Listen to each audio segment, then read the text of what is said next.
दोस्तों, सामने जो तस्वीर लगी हुई है, ये तीनों की तीनों हमारे देश के ना काउंसिल ऑफ मिनिस्टर है। मतलब सेंट्रल गवर्नमेंट में ये लोग मिनिस्टर है। एक का नाम है निर्मला सीतारमण जी, ये हमारे फाइनेंस मिनिस्टर। दूसरे का नाम है किरण रिजिजू जी, ये हमारे मिनिस्टर ऑफ स्टेट है। किसके? Youth affair and sport. और तीसरे जो है वो है रामदास आठवले, वो है minister of state for social justice and empowerment. अब आपके मन में काफ़ी बार ये सवाल आता होगा कि जो मोदी जी है वो ना कैबिनेट की बैठक लेते हैं, मीटिंग लेते हैं, और उसमें ना काफ़ी लोग होते हैं, 20-25 लोग होते हैं मोदी जी के साथ, और उनका फोटो आता है न्यूज़ में, और ऐसा बोला जाता है कि मोदी जी ने आज कैबिनेट के साथ मिलकर ये डिसीजन लिया, कैबिनेट ने आज ये अप्रूवल कर दिया, ये इस प्रोजेक्ट को कैबिनेट ने ये डिसीजन लिया। बट आपने एक चीज़ को देखा होगा कि उस कैबिनेट में 20-25 लोग होते हैं। जैसे कि ये निर्मला सीतारमण जी, वो भी कैबिनेट का हिस्सा होती है। होम मिनिस्टर जो हमारे अमित शाह जी, वो भी उसका हिस्सा होते हैं। और ये जो नितिन गडकरी जी, वो भी उसका हिस्सा होते हैं। क्योंकि ये जो सब लोग हैं ना, ये कैबिनेट मिनिस्टर है। बट आपने कभी नहीं देखा होगा कि वो जो मीटिंग होती है कैबिनेट की, उसमें जो किरण जी, ये नहीं होते, ना रामदास आठवले होते हैं। बट अगर आप इनका जो विकिपीडिया चेक करोगे तो उस उधर लिखा हुआ है ये भी सेंट्रल गवर्नमेंट में मिनिस्टर है। तो फिर ऐसा क्यों कि इनको बुलाया जाता है, इनको नहीं बुलाया जाता? क्यों पता है क्या? क्योंकि सारे तो है काउंसिल ऑफ मिनिस्टर, सबके सब है मिनिस्टर। बट ये जो लोग हैं, कौन से निर्मला जी और बाकी जो लोग जिनका भी मैंने नाम लिया, ये कैबिनेट का हिस्सा है। तो काउंसिल ऑफ मिनिस्टर जो होते हैं ना, टोटल हमारे जो देश है, हमारे देश में टोटल 58 मेंबर है, मिनिस्टर्स है। उसमें ना कैबिनेट जो है, कैबिनेट में लगभग 20-25 मेंबर ही कैबिनेट के हिस्सा है। तो ये लोग देश को चलाते हैं, सारा डिसीजन कैबिनेट द्वारा लिया जाता है। और बाकी जो मिनिस्टर होते हैं, बाकी जो बचे हुए जो मिनिस्टर 30-40 मिनिस्टर, ये भी सेंट्रल गवर्नमेंट के मिनिस्टर है, पर ये कैबिनेट का हिस्सा नहीं। जैसे अभी आपको बताता हूँ, किरण रिजिजू जी, ये जो है ना, ये minister of state independent charge है। मतलब ये यूथ अफेयर एंड स्पोर्ट के मिनिस्टर है, बट ये कैबिनेट को रिपोर्ट नहीं करते, ये डायरेक्ट प्राइम मिनिस्टर को रिपोर्ट करते हैं। और ये जो रामदास आठवले जी, ये मिनिस्टर ऑफ स्टेट है for social justice and empowerment, इस मिनिस्ट्री के अंदर आते हैं। इनके पास जो मिनिस्टर ऑफ स्टेट है, इनके पास ऐसा काम होता है कि कैबिनेट को अगर कुछ लगता है कि इस मिनिस्ट्री का कुछ ऐसा काम है जो हम स्पेशल टास्क अलोकेट करना है किसी मिनिस्टर को, तो उसके लिए होते हैं ये डिप्टी मिनिस्टर होते हैं, मिनिस्टर ऑफ स्टेट। और ये कैबिनेट वाले जो होते हैं 20-25 लोग, उनको रिपोर्ट करते हैं। समझ गए आप? कुछ लोग डायरेक्ट प्राइम मिनिस्टर को रिपोर्ट करते हैं, कुछ लोग इनको रिपोर्ट करते हैं, और ये डायरेक्ट प्राइम मिनिस्टर को के साथ मिलकर डिसीजन लेते हैं। तो ऐसे टोटल जो काउंसिल ऑफ मिनिस्टर है, उसमें से कुछ होते हैं कैबिनेट मिनिस्टर होते हैं, कुछ होते हैं minister of state with independent charge, और कुछ होते हैं मिनिस्टर ऑफ स्टेट। तो ऐसे अलग अलग मिनिस्टर होते हैं हमारे देश में, जो कि हमारे देश को चलाते हैं सेंट्रल गवर्नमेंट में। तो यही चीज़ हम बहुत विस्तार से, बहुत डिटेल में देखने वाले हैं कि कैबिनेट मिनिस्टर कौन से होते हैं, बाकी जो बचे हुए मिनिस्टर हैं वो कौन से होते हैं। इसको आज के लेक्चर में हम कवर करने वाले हैं। तो वीडियो को अंत तक देखें, और अगर आपने चैनल को सब्सक्राइब नहीं किया तो चैनल को सब्सक्राइब कीजिए, और वहाँ पे नोटिफिकेशन के लिए बेल आइकन दबाइए। नमस्कार दोस्तों, स्वागत है आपका। ये हमारा पॉलिटी सीरीज़ का 28वां लेक्चर है। हम पॉलिटी सीरीज़ का जो तीसरा यूनिट है, सेंट्रल गवर्नमेंट, उसको देख रहे थे। और उसमें हमने अब तक प्राइम मिनिस्टर वाला जो चैप्टर है, पहले 3 चैप्टर, इसको ख़त्म किया था। और प्रीवियस लेक्चर में हमने जो चौथा चैप्टर है तीसरे यूनिट का, सेंट्रल काउंसिल ऑफ मिनिस्टर, इसको स्टार्ट किया था, और उसका आधा हिस्सा हमने ख़त्म कर दिया था, आधा part. Central council of minister में जो आर्टिकल्स आते हैं, वो आर्टिकल को हमने देख लिया था। और आज के लेक्चर में हम जो बचा हुआ आधा हिस्सा है काउंसिल ऑफ मिनिस्टर, उसमें काफ़ी पॉइंट्स आते हैं, लगभग 10 पॉइंट आते हैं। यहाँ पे देखिए, नहीं 9 पॉइंट, ये हमें देखने आज। काउंसिल ऑफ मिनिस्टर में काउंसिल ऑफ मिनिस्टर क्या होते हैं, उसमें कैबिनेट क्या होता है, समझ गए? तो ये सारी चीज़ें हमें आज के लेक्चर में देखनी। तो चलिए शुरुआत करते हैं। सबसे पहले आपको ये बताता हूँ, ये जो मिनिस्टर हम देख रहे थे ना, पिछले लेक्चर में हमने देखा काउंसिल ऑफ मिनिस्टर, इनकी अपॉइंटमेंट ऐसे होती है। प्रेसिडेंट अपॉइंट करता है, प्राइम मिनिस्टर एडवाइस करता है, तभी प्रेसिडेंट अपॉइंट करता है। प्राइम मिनिस्टर जब एडवाइस करता है तभी इनको हटाया जाता है। तो ये काउंसिल ऑफ मिनिस्टर इतनी बार हमने सुना। तो काउंसिल ऑफ मिनिस्टर में कौन कौन चीज़ें आती हैं? तो काउंसिल ऑफ मिनिस्टर मतलब सिर्फ कैबिनेट क्या, तो जैसे रामदास आठवले वो भी मिनिस्टर है सेंट्रल गवर्नमेंट में, और नितिन गडकरी वो भी मिनिस्टर है। बट नितिन गडकरी हर एक जो कैबिनेट की मीटिंग होती है उसमें अटेंड करते हैं, उसमें प्रेजेंट रहते हैं। पर रामदास आठवले को वह अलाउड नहीं है। पता है क्यों? क्योंकि नितिन गडकरी कैबिनेट का हिस्सा है और रामदास आठवले नहीं। तो हम ये सारे जो मिनिस्टर्स है ना, उसको एक बार देखने वाले हैं रैंक वाइज, कौन बड़ा मिनिस्टर है, कौन छोटा मिनिस्टर है, समझ गए? तो काउंसिल ऑफ मिनिस्टर मतलब क्या? देखो, टोटल जो मिनिस्टर होते हैं ना सेंट्रल गवर्नमेंट में, टोटल जो मिनिस्टर है उसको बोलते हैं काउंसिल ऑफ मिनिस्टर। तो उसमें क्या आता है? सबसे पहले आते हैं प्राइम मिनिस्टर।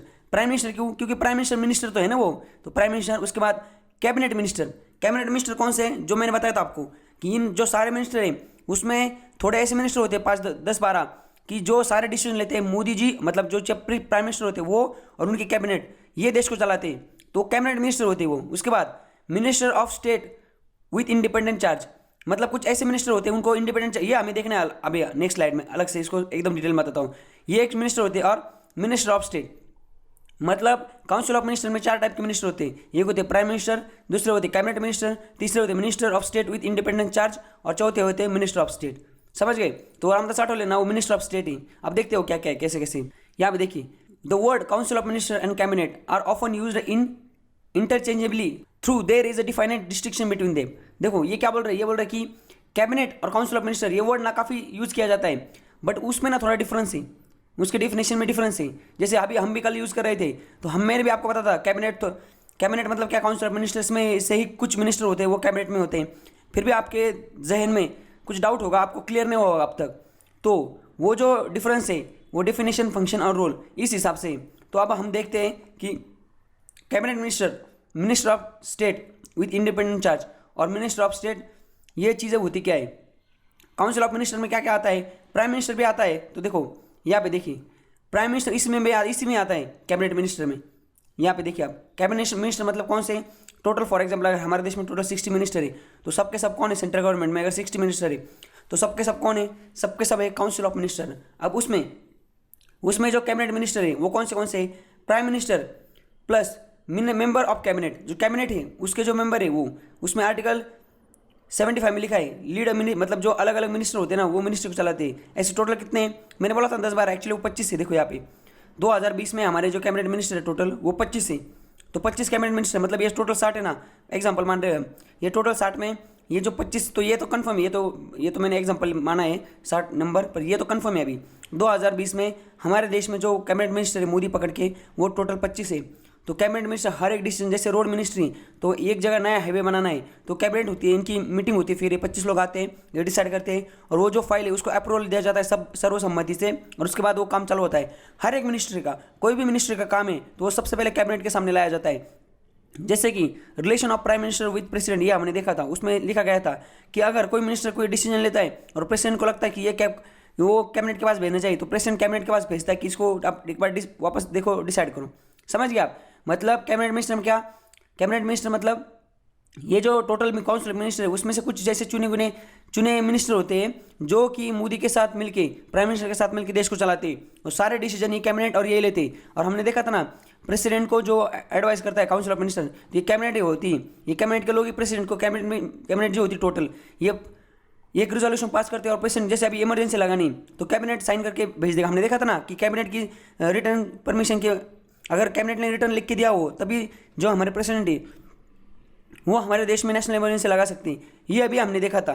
तो कैबिनेट का बहुत बड़ा रोल है हमारे देश के गवर्नेंस में, कैबिनेट देश को चलाते हैं। दूसरे कौन होते हैं, दूसरे होते हैं minister of state with independent charge. मतलब देखो, junior minister not reporting to the cabinet minister, मतलब ये ना इंडिपेंडेंट चार्ज, मतलब इनको इंडिपेंडेंट चार्ज दिया जाता है। ये अलग अलग चार्ज के लिए अलग अलग इनको एक काम दिया जाता है, इंडिपेंडेंट होते हैं, ये किसी को रिपोर्ट नहीं करती, ये कैबिनेट को भी रिपोर्ट नहीं करती। 2020 में ऐसे कितने रिपोर्ट मिनिस्टर हैं, 9 मिनिस्टर हैं। और तीसरी चीज़ minister of state, minister of state मतलब क्या, deputy minister reporting to cabinet minister, task with specific responsibility in that ministry. अब तक 24 है। इसका मतलब एग्जाम्पल आपको देता हूँ। देखो, minister of home affair, minister of home affair कौन है, अमित शाह जी। अब अमित शाह जी कौन है, हमारे होम मिनिस्टर है। But minister of home affair, ये मिनिस्टर ऑफ स्टेट, उनके भी एक तो कैबिनेट मिनिस्टर होंगे, एक तो होम मिनिस्टर के मिनिस्टर है, और दूसरे एक मिनिस्टर होते कि minister of state, minister of state है और उसमें कॉमा दिया होता है ये मैच है, मिनिस्टर ऑफ होम अफेयर। मतलब मिनिस्टर ऑफ होम अफेयर में ये मिनिस्टर ऑफ स्टेट है। इसका मतलब क्या कि ये ना डिप्टी मिनिस्टर होते हैं, ये जो एक मेन मिनिस्टर होता है ना किसी भी मिनिस्ट्री का, उसका मतलब अलग अलग मिनिस्ट्री का, उसके एक डिप्टी मिनिस्टर होते हैं। ये क्या करते हैं, जैसे अभी होम मिनिस्टर, उनको महाराष्ट्र में कोई सिचुएशन दंगे मंगे चल रहे, तो वो उनको काम दिया जाएगा कि भाई साहब आप इसको एक बार देख लो, तो वो क्या करेंगे, उसमें रिपोर्ट बनाएंगे, स्पेसिफिक, इनको स्पेसिफिक रिस्पॉन्सिबिलिटी दी जाती है, और वो उस चीज़ का रिपोर्ट करेंगे किसको, ये डिप्टी मिनिस्टर कैबिनेट मिनिस्टर को। समझ गया आप? और ये अब तक ऐसे कितने 2020 में ऐसे 24 मिनिस्टर हैं। अभी आपको समझ गया होगा, टोटल हमारे काउंसिल ऑफ मिनिस्टर जो होते हैं उसमें तो कैबिनेट मिनिस्टर होते हैं जो कैबिनेट को चलाते हैं, सारे डिसीजन वगैरह देश के यही से होते हैं, प्रेसिडेंट को यही गाइड करते हैं। तो इनका बहुत बड़ा रोल है हमारे देश के गवर्नेंस में।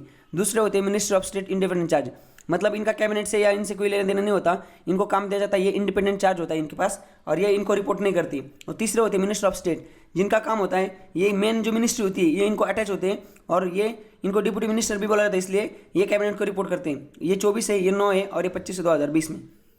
समझ गए आप? तो टोटल कितने हो गए? 25, ये और कितने हो गए? 50 हो गए, 58 टोटल। अभी फिलहाल हमारे देश में कितने, मैंने 60 बोला था ना, 58 मिनिस्टर है सेंट्रल गवर्नमेंट में, काउंसिल ऑफ मिनिस्टर। तो समझ गए आप काउंसिल ऑफ मिनिस्टर क्या होता है आपको? ये देखो जो अभी मैंने लिखा ना, यही वही यहाँ पे, अब ये जो हमने देखा ना यहाँ पे देखो, जो इंडिपेंडेंट चार्ज होते हैं ना, देखो यहाँ पे वो कैबिनेट को रिस्पॉन्सिबल नहीं होती, वो डायरेक्ट पीएम को रिस्पॉन्सिबल होती है, पीएम को रिपोर्ट करते हो। जैसे कि अभी यहाँ पे देखो काउंसिल ऑफ मिनिस्टर में क्या होता है? Prime minister, cabinet minister, minister of state independent charge और मिनिस्टर ऑफ स्टेट। कैबिनेट में क्या आता है? Prime minister and cabinet ministers आते हैं। वर्ड कैबिनेट जो है वो कॉन्स्टिट्यूशन में मेंशन नहीं है। ओके, उसके बाद cabinet minister member of union cabinet, union cabinet के ही वो मेंबर होते हैं कैबिनेट मिनिस्टर, ये भी हमने देखा। और minister of state with independent charge, independent charge वाले जो होते हैं वो इनको रिपोर्ट नहीं करती, वो डायरेक्ट प्राइम मिनिस्टर को रिपोर्ट करते हैं। एग्जाम्पल किरण रिजिजू, ये youth affair and sport minister है, ये डायरेक्ट प्राइम मिनिस्टर को रिपोर्ट करते हैं, ये कैबिनेट को रिपोर्ट नहीं करती। और उसके बाद मिनिस्टर ऑफ स्टेट, ये क्या करते हैं? कैबिनेट मिनिस्टर को सपोर्ट करते हैं। और असिस्टेंट मिनिस्टर ऑफ कैबिनेट, मतलब क्या, ये डिप्टी मिनिस्टर होते हैं, इनको एक स्पेसिफिक काम दिया जाता है। जैसे एग्जांपल ये रामदास आठवले, ये रामदास आठवले इसलिए मैंने बताया ना आपको, ये कैबिनेट की जो मीटिंग होती है इसमें इनको इसलिए नहीं बोला जाता क्योंकि ये मिनिस्टर ऑफ स्टेट ही, इनको रिस्पॉन्सिबिलिटी जाती है कि स्पेसिफिक रिस्पॉन्सिबिलिटी आप ये काम कीजिए। ये कौन से मिनिस्ट्री में? Minister of social justice and empowerment. इसमें एक कौन है? ये उसमें मिनिस्टर ऑफ स्टेट ही। समझ गए आप? तो इस तरीके से हमने ये जो पहला हमारा पॉइंट था, कौन सा पहला टॉपिक, काउंसिल ऑफ मिनिस्टर, इसके अंदर क्या क्या आता है वो सब हमने देख लिया। अब हम चलते आगे दूसरे टॉपिक पे कि रोल ऑफ कैबिनेट, कैबिनेट के पास क्या काम होता है। रोल ऑफ कैबिनेट, कैबिनेट कौन सी? देखो ये जो टोटल 58 मेंबर है, टोटल 58 मेंबर में मैंने जैसे आपको बताया था 25 ऐसे मिनिस्टर हैं जो कि प्राइम मिनिस्टर के साथ हर बार बैठते हैं, उनकी मीटिंग होती है, उनको देश के किसी भी मिनिस्ट्री का कोई भी डिसीजन लेना है, कोई प्रोजेक्ट पास करवाना है, छोटे छोटे डिसीजन नहीं, छोटे छोटे डिसीजन तो अपने अपने मिनिस्ट्री में ले जाते हैं, बट कोई बड़ा डिसीजन, जैसे मैं आपको हर बार एग्जांपल देता हूँ कि एक नया हाईवे बनाना है तो नितिन गडकरी के पास से पावर नहीं डायरेक्ट नया हाईवे बनाने की परमिशन दे दे, भले वो minister of road and highways के मिनिस्टर हो, उनको वो प्रपोजल लेके कैबिनेट के सामने रखना पड़ता है। वैसे ही हर एक मिनिस्ट्री, कोई भी मिनिस्ट्री है, उनको एक लेवल, सर्टन लेवल के बाद अगर कोई प्रोजेक्ट चलाना है तो वो कैबिनेट के सामने आते हैं और ये 25 लोग उस पर डिसीजन लेते हैं। फिर ये जो कैबिनेट है ये हर 2-4 दिन में बैठती है, मतलब मिलते हैं ये लोग, ये हर एक बड़े बड़े डिसीजन लेते हैं। कोई भी चीज़ करनी है, जीएसटी लगाना है, कोई भी, जैसे कि अभी फॉर एग्जांपल अभी कोरोना चल रहा है तो फिर लॉकडाउन लगाना है क्या, तो डिसीजन कौन लेता है? हम बोलते हैं कि prime minister headed by council of minister, prime minister headed by cabinet decided to extend the lockdown.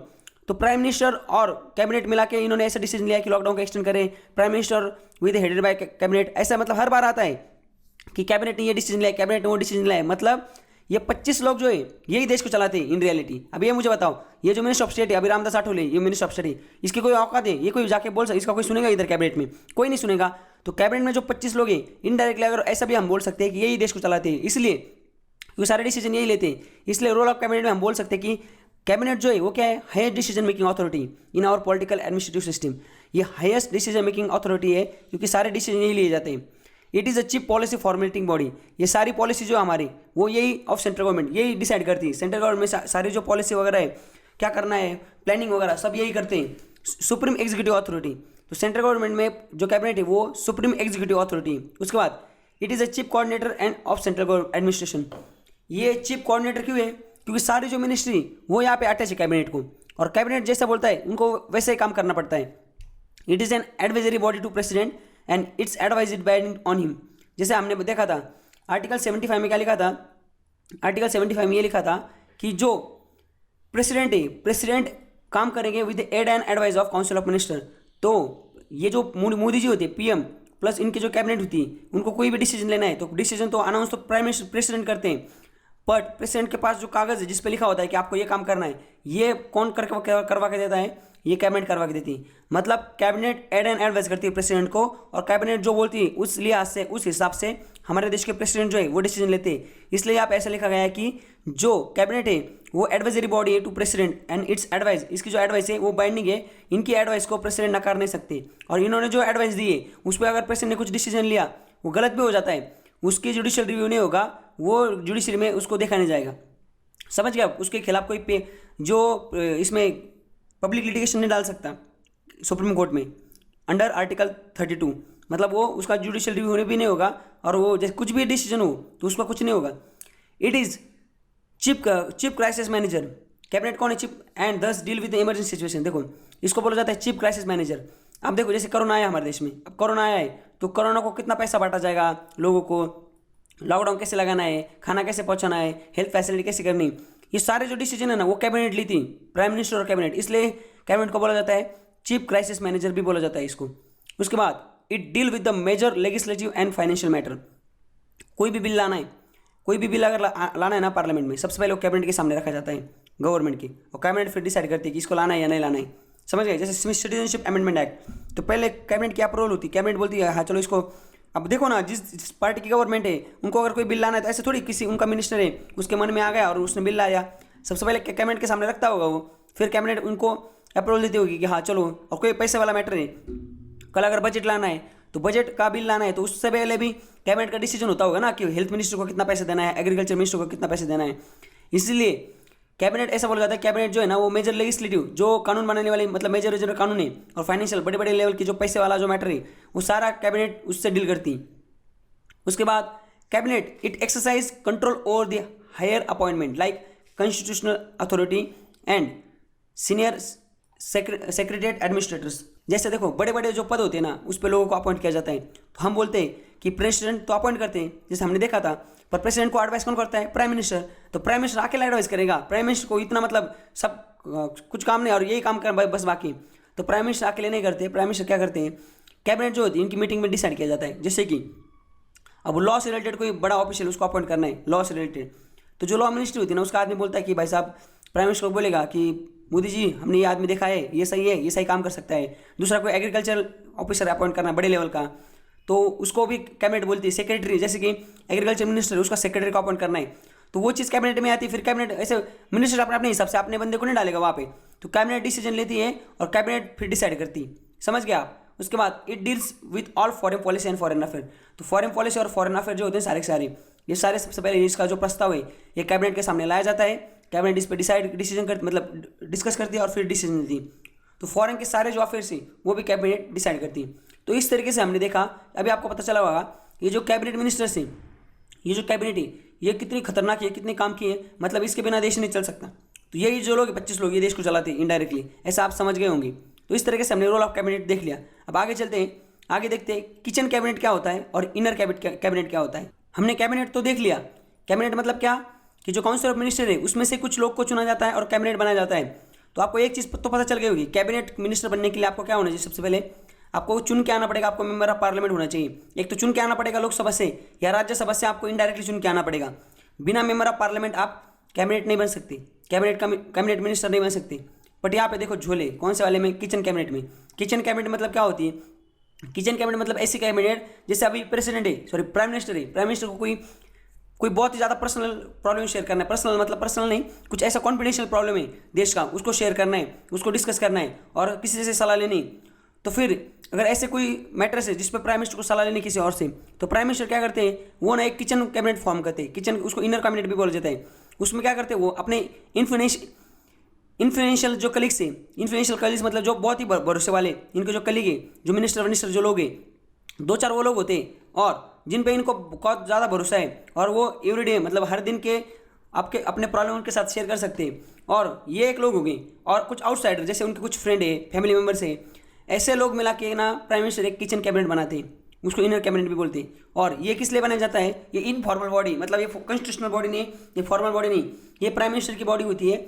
अपने डेली प्रॉब्लम है उसको डिस्कस करने के लिए प्राइम मिनिस्टर क्या करते हैं, अपने कुछ कलीग्स और कुछ फ्रेंड्स फैमिली मेंबर इनको मिला के एक ऐसी इनफॉर्मल बॉडी बनाते हैं जिसको किचन कैबिनेट बोला जाता है और इनर कैबिनेट भी बोला जाता है। इसका गठन इसलिए करते हैं ताकि वो अपने जो आम मर्रा जिंदगी के जो डेली प्रॉब्लम्स हैं, समझ रहे, कुछ उनको डिसीजन लेना है कोई फील्ड का, उनको उसके बारे में पता नहीं है, फिर वो किससे पूछेंगे, तो ऐसे वो कुछ समझ रहे एक्सपर्ट टाइप के लोग जो होते हैं इनको रखते हैं अपने कलीग्स और कुछ अपने फ्रेंड्स फैमिली मेम्बर, ताकि उनसे वो डिस्कस कर सकते हैं। जैसे एग्जाम्पल आपको देता हूँ, अगर फॉर एग्जाम्पल मैं कल प्राइम मिनिस्टर बन जाता हूँ और मुझे जो IT जो फील्ड है कंप्यूटर वाला, इसमें कोई नॉलेज नहीं, टेलीकम्युनिकेशन, और मुझे ना कोई डिसीजन लेना है बड़ा, इंटरनेट इससे रिलेटेड 5G लाना है, 6G लाना है, अब मुझे तो कुछ पता नहीं और मेरा एक दोस्त है जो कि मिनिस्टर है, कैबिनेट मिनिस्टर, जो हम साथ में पॉलिटिक्स हमने ज्वाइन की थी, और वो अभी फिलहाल टेलीकम्युनिकेशन मिनिस्टर है, वो कंप्यूटर इंजीनियर है, उसको सब पता है।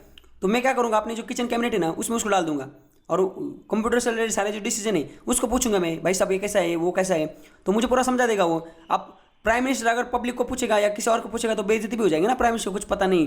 तो प्राइम मिनिस्टर क्या करते हैं, अपने ऐसे प्रॉब्लम जो किसी को पता भी नहीं चलना चाहिए, किसी को पता नहीं, ऐसे जो प्रॉब्लम है वो डेली, अभी प्राइम मिनिस्टर के पास कितने प्रॉब्लम आते हैं, और ऐसा हो ही नहीं सकता कोई आदमी प्राइम मिनिस्टर है और उसको सब कुछ पता है, ऐसा हो ही नहीं सकता। कितने अलग अलग फील्ड है, कितनी अलग अलग मिनिस्ट्री, इसलिए ऐसे जो प्रॉब्लम्स है वो डिस्कस करने के लिए अपने जो भरोसे के लोग हैं, कुछ कलीग्स और कुछ आउटसाइडर, इनको मिला के प्राइम मिनिस्टर कैबिनेट बनाते हैं, जिसको बोलता है इनर कैबिनेट और किचन कैबिनेट। समझ गए? चलो आगे 4 नंबर की अपॉइंटमेंट, ये तो हमने देख लिया, अपॉइंटमेंट ऑफ मिनिस्टर। मिनिस्टर को अपॉइंट कौन करता है? प्रेसिडेंट। किसके एडवाइस पे? प्राइम मिनिस्टर के एडवाइस पे।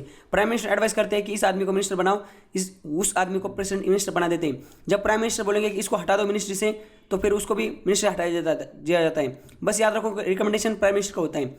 A person who is not member of इधर हाउस, अगर कोई आदमी जो कोई भी किसी भी या लोकसभा का भी मेंबर नहीं, राज्यसभा के मेंबर नहीं, वो भी प्राइम मिनिस्टर बन सकता है। बस ये प्राइम मिनिस्टर या मिनिस्टर बन सकता है। बस एक चीज़ याद रखनी है कि उसको नेक्स्ट 6 मंथ से पहले उसको किसी भी हाउस का मेंबर बनना पड़ेगा। फिर वो लोकसभा का इलेक्शन लड़के भी आ सकता है, या राज्यसभा का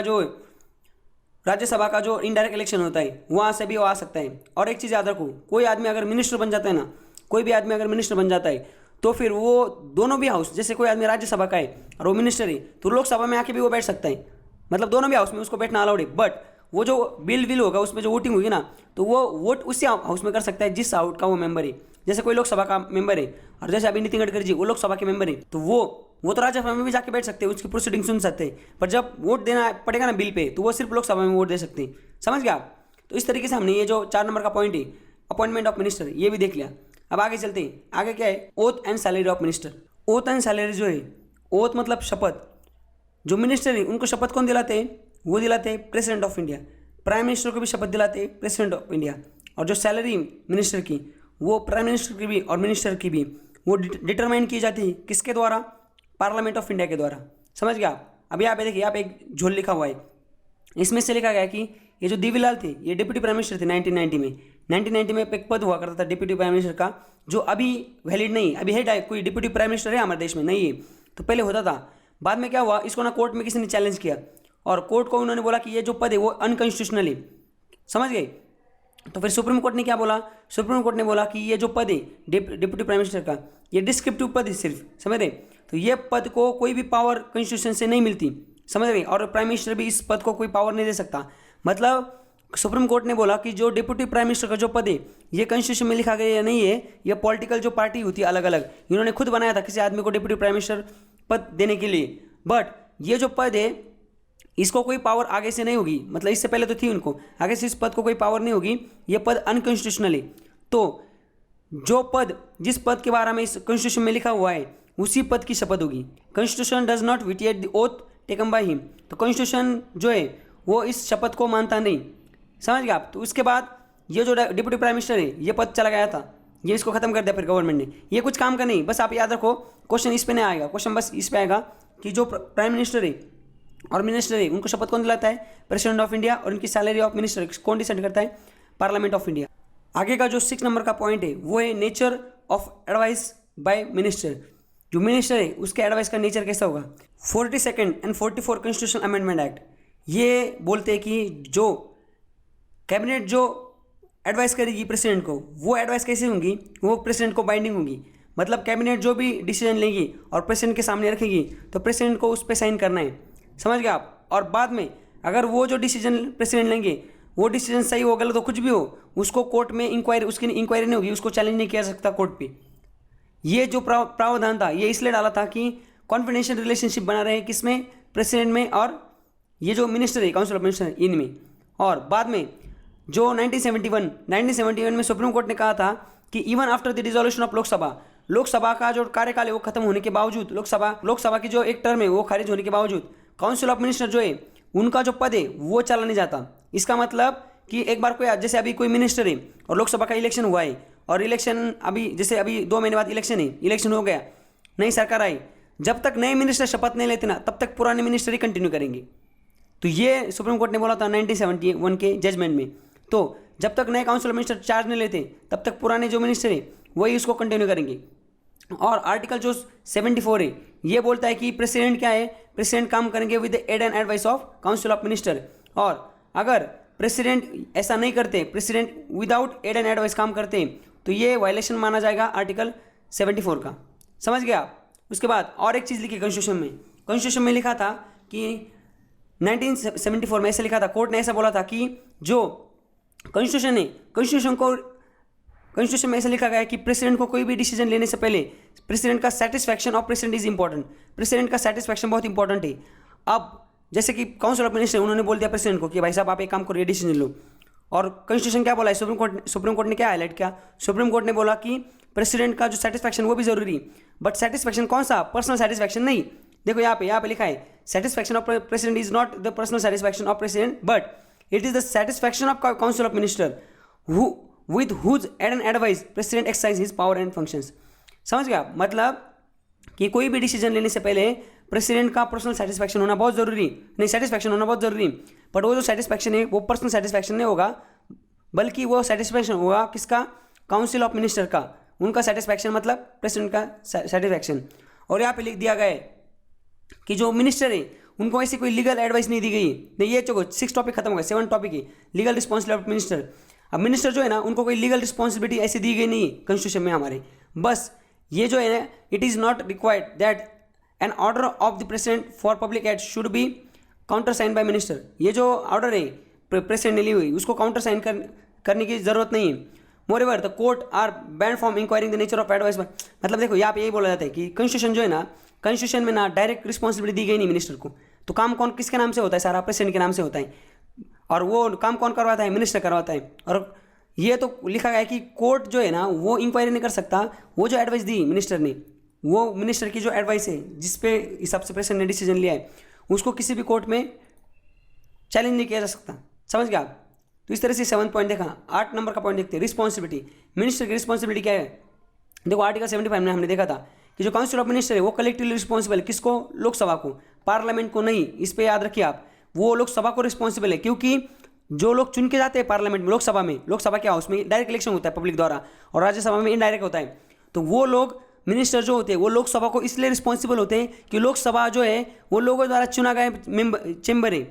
लोगों को चुन के भेजा हुआ, लोग जब चुन के भेजते हैं किसी को तो वो आदमी जो है वो वहाँ पे जाके रिप्रेजेंटेशन करता है उस कंस्टिट्यूशन का, उस इलाका का जहाँ से वो चुन के आया है। समझ गए आप? तो लोकसभा जो हाउस है वो लोगों का हाउस है, हाउस ऑफ द पीपल इसलिए उसको बोला जाता है। तो ये लोग जो है काउंसिल ऑफ मिनिस्टर वो लोकसभा को रिस्पॉन्सिबल है। मतलब कौन किसको रिस्पॉन्सिबल है? वो हमारे देश को लोगों को रिस्पॉन्सिबल है। All the ministry own joint responsibility to, सारी जो मिनिस्ट्री ना उनकी ना ज्वाइंट रिस्पॉन्सिबिलिटी किसकी तरफ? लोकसभा की तरफ। अगर लोकसभा में नो कॉन्फिडेंशियल मोशन आती है तो, और वो अगर पास हो जाती है तो सारे मिनिस्टर को क्या करना पड़ेगा? रिजाइन मारने पड़ेगा, भले कोई मिनिस्टर राज्यसभा से भी चुन के आया हो। समझ गए आप? नो कॉन्फिडेंशियल मोशन मतलब क्या, इसको हम बाद में देखने वाले। अविश्वास ठहराव मतलब क्या? जैसे कि कोई गवर्नमेंट है, वो गवर्नमेंट के पास कितने मेंबर है? 272 प्लस मेंबर है लोकसभा में, और कोई एक आदमी, प्राइवेट आदमी, वो बोलता है कि वो नो कॉन्फिडेंशियल मोशन लेके आता है। मतलब वो बोलता है कि हमें इस जो गवर्नमेंट है इसमें विश्वास नहीं। आप देखो इनके पास तो 272 है, बाकी उनके पास होंगे, बट फिर भी अगर सारे लोग वो नोट कॉम्पिटिशन मोशन को वोट करते हैं, इनके भी 70 लोग करते हैं और इनके पास बस 200 लोग बचते हैं। इसका मतलब क्या है? गवर्नमेंट के पास बस कितने लोग हैं? 200 लोग ही है, और 272 हमें चाहिए, इसलिए गवर्नमेंट अब खत्म हो जाती है, गवर्नमेंट गिर जाती, तो फिर मिनिस्टर को रिजाइन मारना पड़ता है। और जो जैसे कि अगर नो कॉन्फिडेंस मोशन के चक्कर में आके गवर्नमेंट गिरती है या उसका कार्यकाल खत्म हो जाता है, किसी 5 टर्म के इलेक्शन आते हैं नेक्स्ट टाइम पे, जब भी लोकसभा का डिसोल्यूशन करना है, डिसॉल्व करना है लोकसभा को, जो अभी भंग करना है, तो लोकसभा को भंग करने का जो हक है वो किसके पास है? वो पावर किसके पास है? प्रेसिडेंट के पास है। पर वो कब करते हैं? जब काउंसिल ऑफ मिनिस्टर उनको बोलते हैं। काउंसिल ऑफ मिनिस्टर जब एडवाइस करते हैं प्रेसिडेंट को कि भाई साहब आप अभी इस लोकसभा को डिसॉल्व कर दो, इसको भंग कर दो, तभी वो करते हैं। इस तरह से हमने ये 8वां पॉइंट देखा, रिस्पॉन्सिबिलिटी ऑफ मिनिस्टर। उसमें और भी ये चीज़ हमने देख ली पहले। यहाँ पे लिखा गया है कि जो कैबिनेट के डिसीजन है वो सारे कैबिनेट मिनिस्टर को बाइंडिंग होगी। मतलब क्या? बाकी जो मिनिस्टर है उसको भी वो डिसीजन जो है उसको वो मानना पड़ेगा। अगर कोई मिनिस्टर है वो अगर डिसएग्री करता है कैबिनेट के डिसीजन से तो उसने क्या करना चाहिए? उसने मस्ट रिजाइन, उसने रिजाइन करके घर निकालना चाहिए, फिर उस पर वो बहस नहीं करेगा। और जो लास्ट टॉपिक है इस लेक्चर का वो देखते हैं, वो है इंपॉर्टेंट नोट। मतलब मैंने कुछ मिसलेनियस पॉइंट कलेक्ट किए जिस पे क्वेश्चन आ सकता है। देखो काउंसिल ऑफ मिनिस्टर ये जो टॉपिक है ना, ये आता है आर्टिकल 74 और आर्टिकल 75 में। और कैबिनेट जो वर्ड है, मतलब कैबिनेट जो चीज़ है वो डील करती है आर्टिकल 352 में। आर्टिकल 352 जो कॉन्स्टिट्यूशन अमेंडमेंट जो आया था 44th अमेंडमेंट एक्ट, इसमें भी इस एक्ट में भी अमेंडमेंट में भी कुछ चीज़ें डाली गई थी आर्टिकल 352 में। तो ये डील करता है किससे? ये डील करता है कैबिनेट से, और काउंसिल ऑफ मिनिस्टर से डील करते हैं ये दो आर्टिकल्स। इसको हमने पहले भी देखा था, आर्टिकल 74 और आर्टिकल 75। और जो वर्ड है डिप्टी प्राइम मिनिस्टर, आपको क्वेश्चन आएगा कि डिप्टी प्राइम मिनिस्टर जो वर्ड है, ये डिप्टी प्राइम मिनिस्टर ये कॉन्स्टिट्यूशन में था क्या? ये कॉन्स्टिट्यूशन में नहीं था, समझ गया आप। जो सबसे पहले डिप्टी प्राइम मिनिस्टर थे वो थे सरदार वल्लभ भाई पटेल। कब थे? जब हमें आज़ादी मिली थी, जब हमारा कॉन्स्टिट्यूशन बन के रेडी भी नहीं हुआ था, तब 1947 से लेकर 1950 तक ये हमारे डिप्टी प्राइम मिनिस्टर थे। कौन? सरदार वल्लभ भाई पटेल। उसके बाद कॉन्स्टिट्यूशन बनने के बाद जो पहले डिप्टी प्राइम मिनिस्टर थे वो थे मोरारजी देसाई। मोरारजी देसाई जो थे वो पहले हमारे डिप्टी प्राइम मिनिस्टर थे कॉन्स्टिट्यूशन बनने के बाद। और जो लास्ट हमारे डिप्टी प्राइम मिनिस्टर थे वो थे LK आडवाणी, लाल कृष्ण आडवाणी, ये लास्ट थी, समझ गया आप। जो डिप्टी प्राइम मिनिस्टर है ये वर्ड कॉन्स्टिट्यूशन मेंशन नहीं, और ये हमने देखा इतने लोग इतने टाइम पे डिप्टी प्राइम मिनिस्टर थे। उसके बाद यहाँ पे लिखा देखो, if the president want clarification regarding anything he must call prime minister और एनी मिनिस्टर। प्रेसिडेंट को जब आप किसी भी चीज़ का क्लैरिफिकेशन चाहिए तो किसी भी टाइम वो प्राइम मिनिस्टर को भी कॉल कर सकते हैं और मिनिस्टर को भी कॉल कर सकते हैं, और फिर ये लोग उनको सफाई देंगे उनके डाउट पे। उसके बाद ये चरण सिंह जो थे भारतीय लोकदल के, ये जो पार्टी भारतीय लोकदल पार्टी थी उसके मेंबर थे ये, और ये प्राइम मिनिस्टर बने थे। तो ये ऐसे प्राइम मिनिस्टर थे इकलौते कि जिनके कार्यकाल में कभी पार्लियामेंट का जो सेशन है उसका कभी गठन ही नहीं हुआ, समझे। क्योंकि पार्लियामेंट का सेशन जो है वो हमने देखा था लास्ट लेक्चर में, वो कब होना चाहिए? प्रीवियस एक लेक्चर में हमने देखा था, वो मिनिमम 6 मंथ से पहले, 6 महीने में एक बार पार्लियामेंट ने मिलना ही चाहिए। तो ये प्राइम मिनिस्टर बने और उसके बाद 6 महीने बाद इन्होंने रिजाइन मार दिया, तो पार्लियामेंट का सेशन एक बार भी नहीं भरा जब ये प्राइम मिनिस्टर थे। तो क्वेश्चन आएगा ऐसे कौन से प्राइम मिनिस्टर थे जिनके कार्यकाल में एक बार भी पार्लियामेंट का सेशन नहीं भरा था? तो ये पार्लियामेंट कभी नहीं मिली थी, कब? जब ये चौधरी चरण सिंह थे जो थे, ये हमारे प्राइम मिनिस्टर थे। और गुलकरीन लाल नंदा ये हमारे इंटरिम प्राइम मिनिस्टर थे 2 बार। क्वेश्चन आएगा तो ये भी याद रखिए आप। उसके बाद हमारे देश में कौन से ऐसे प्राइम मिनिस्टर है जिनका कार्यकाल बहुत छोटा था, सबसे कम समय के लिए वो प्राइम मिनिस्टर थे? तो वो थे राजीव गांधी, समझ गए। राजीव गांधी जो थे ना वो सबसे शॉर्टेड लिव्ड प्राइम मिनिस्टर हमारे देश के रह चुके हैं।